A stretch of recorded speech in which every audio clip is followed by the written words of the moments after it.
1947 August 15 దేశమంతా స్వేచ్ఛా వాయువులు పీల్చుకుంటోంది. కాని మద్రాసు సెంట్రల్ జైలులో ఒక వ్యక్తి మాత్రం ఇంకా ఇనుప కటకటాల వెనుకే ఉన్నాడు. ఆయన పేరు ఆయిల్యత్ కుట్టియామ్మాన్ గోపాలన్. మనం ప్రేమగా పిలుచుకునే ఈకే గోపాలన్.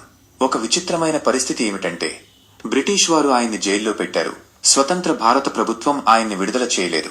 1950 జనవరి 26న భారత రాజ్యాంగం అమలులోకి వచ్చింది. ప్రతి పౌరుడికి ప్రాథమిక హక్కులు లభించాయి. కానీ గోపాలన్ గారికి మాత్రం ప్రివెంటివ్ డిటెన్షన్ యాక్ట్, ముందస్తు నిర్బంధ చట్టం కింద సంకెళ్లు పడ్డాయి. అప్పుడే ఆయన ఒక సాహసోపేతమైన నిర్ణయం తీసుకున్నారు.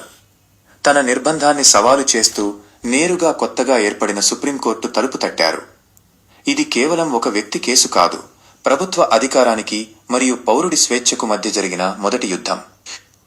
ఏకే గోపాలన్ కేవలం ఒక రాజకీయ నాయకుడు మాత్రమే కాదు, ఆయన ఒక విప్లవ కిరణం. 1904లో కేరళలో జన్మించిన ఆయన ఉపాధ్యాయుడిగా వృత్తిని ప్రారంభించి దేశభక్తితో స్వాతంత్ర్య పోరాటంలోకి దూకారు.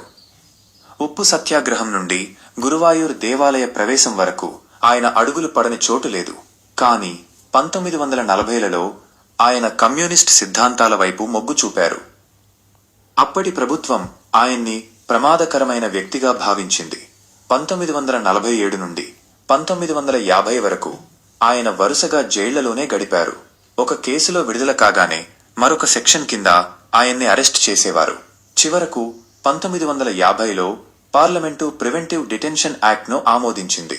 ఈ చట్టం ప్రకారం ప్రభుత్వం ఎవరినైనా ఎటువంటి విచారణ లేకుండానే అనుమానం మీద జైల్లో పెట్టవచ్చు. దీనినే గోపాలన్ గారు రాజ్యాంగ విరుద్ధమని ప్రకటించారు. ఈ కేసులో గోపాలన్ తరపున వాదించిన న్యాయవాదులు ఒక అద్భుతమైన వాదనను తెరపైకి తెచ్చారు. వారి వాదన 3 ప్రధాన స్తంభాల మీద నిలబడింది. 1. ఆర్టికల్ 19. ప్రతి పౌరుడికి దేశంలో ఎక్కడైనా తిరిగే స్వేచ్ఛ ఉంది. జైల్లో పెట్టడం ద్వారా ఆ స్వేచ్ఛను హరించారు. 2. ఆర్టికల్ 21. చట్టం ద్వారా నిర్దేశించిన పద్ధతి, ప్రొసీజర్ ఎస్టాబ్లిష్డ్ బై లా ప్రకారం తప్ప ఎవరి ప్రాణాన్ని లేదా వ్యక్తిగత స్వేచ్ఛను హరించకూడదు. 3. ఆర్టికల్ 13. ప్రాథమిక హక్కులకు విరుద్ధంగా ఏ చట్టం ఉన్నా అది చెల్లదు. గోపాలన్ గారి న్యాయవాదుల ప్రధాన వాదన ఏమిటంటే ఒక చట్టం కేవలం పాస్ అయితే సరిపోదు, అది న్యాయంగా సహేతుకంగా ఉండాలి. దీనినే డ్యూ ప్రాసెస్ ఆఫ్ లా అంటారు. కానీ ప్రభుత్వం తరపున అప్పటి అటార్నీ జనరల్ ఎంసి సెతల్వాద్ గారు వాదిస్తూ రాజ్యాంగం చట్టానికి మాత్రమే అధికారమిచ్చింది, కోర్టులు చట్టం యొక్క మంచి చెడ్డలను నిర్ణయించకూడదు అని భీష్మించుక కూర్చున్నారు.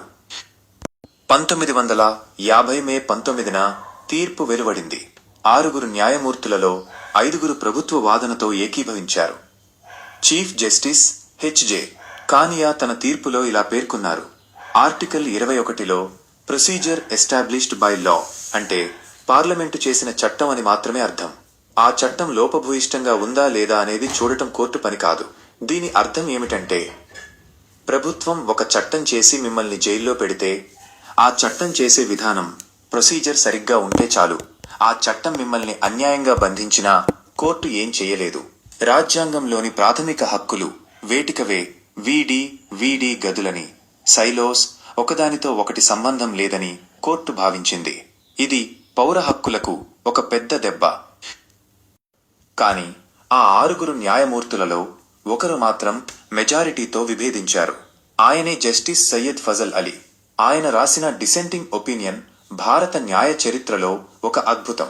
ఆయన ఏమన్నారంటే ఆస్టరిస్క్ స్వేచ్ఛను వీడి భాగాలుగా చూడలేము. ఆర్టికల్ 19 మరియు 21 కలిసే ఉంటాయి. ఒక వ్యక్తిని జైల్లో పెడితే అతని తిరిగే స్వేచ్ఛ కూడా పోతుంది. కాబట్టి ఆ నిర్బంధం న్యాయబద్ధంగా ఉండాలి. ఆనాడు ఫజల్ అలీ గారు చెప్పిన మాటలు అరణ్య రోదనగానే మిగిలాయి.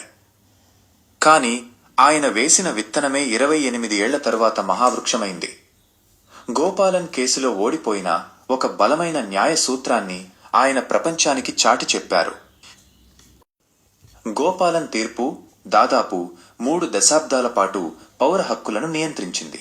కాని 1978లో Maneka Gandhi versus union of India కేసులో సుప్రీంకోర్టు తన పాత తప్పును ఒప్పుకుంది. చట్టం కేవలం చట్టంలా ఉంటే సరిపోదు.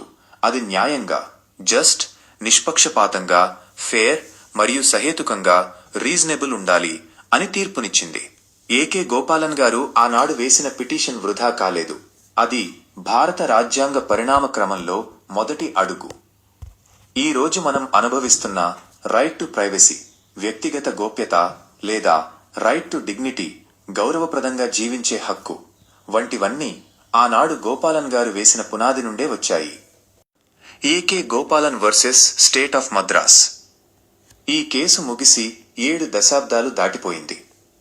చట్టం దృష్టిలో ఆనాడు గోపాలన్ ఓడిపోయి ఉండవచ్చు. కానీ చరిత్ర పుటల్లో ఆయన ఒక విజేత. ఎందుకంటే అధికార గర్వంతో ఉన్న వ్యవస్థను రాజ్యాంగమిచ్చిన ఆయుధంతో ప్రశ్నించవచ్చని నిరూపించిన మొదటి పౌరుడు ఆయన. చట్టం అంటే కేవలం కాగితం మీద రాసిన అక్షరాలు కాదు. చట్టం అంటే పౌరుడి ప్రాణానికి ఇచ్చే భరోసా. జస్టిస్ ఫజల్ అలీ ఆనాడు రాసిన భిన్నమైన తీర్పు, డిసెంటింగ్ ఒపీనియన్, ఒక చీకటి గదిలో వెలిగించిన చిన్న దీపం వంటిది. ఆ దీపమే 1978లో మేనకా గాంధీ కేసులో సూర్యుడిలా ఉదయించి భారత న్యాయ వ్యవస్థను వెలిగించింది. గోపాలన్ కేసు నేర్పిన పాఠం ఒక్కటే: ప్రభుత్వాలు మారవచ్చు, చట్టాలు మారవచ్చు, కానీ మనిషి స్వేచ్ఛ మాత్రం అమరమైనది. ఈరోజు మనం అనుభవిస్తున్న ప్రతి హక్కు వెనుక అన్యాయంగా బంధించబడిన ఒక గోపాలన్ పోరాటం ఉంది. రాజ్యాంగం మన చేతికి ఇచ్చిన అధికారం ప్రశ్నించడం. ఆ ప్రశ్న ఆగిపోయిన రోజే ప్రజాస్వామ్యం అంతమవుతుంది. ఏకే గోపాలన్ కేసు మనకు ఇచ్చే సందేశం ఇదే. న్యాయం ఆలస్యం కావచ్చు, కానీ చట్టం యొక్క ఆత్మ ఎప్పటికీ మరణించదు. చట్టం యొక్క అక్షరం కంటే చట్టం యొక్క ఉద్దేశ్యం, స్పిరిట్ ఆఫ్ లా, గొప్పది. ఇది ఏకే గోపాలన్ కథ, మన రాజ్యాంగం నడక నేర్చిన తొలి అడుగుల కథ. జై హింద్. భారత రాజ్యాంగ చరిత్రలోని ఇటువంటి ఆసక్తికరమైన మరిన్ని వాస్తవాలను, కీలక తీర్పులను లోతుగా విశ్లేషించే మా ప్రయత్నం మీకు నచ్చినట్లయితే తప్పకుండా ఈ వీడియోను లైక్ చేయండి. చట్టం, చరిత్ర మరియు సామాజిక అంశాలపై మేము అందించే మరిన్ని పరిశోధనాత్మక వీడియోలు మీరు మిస్ కాకుండా ఉండాలంటే మా ఛానల్ని సబ్స్క్రైబ్ చేసుకోండి. మీ మద్దతు మాకు ఎంతో బలాన్నిస్తుంది. పక్కనే ఉన్న బెల్ ఐకాన్ని క్లిక్ చేయడం మర్చిపోకండి. ధన్యవాదాలు.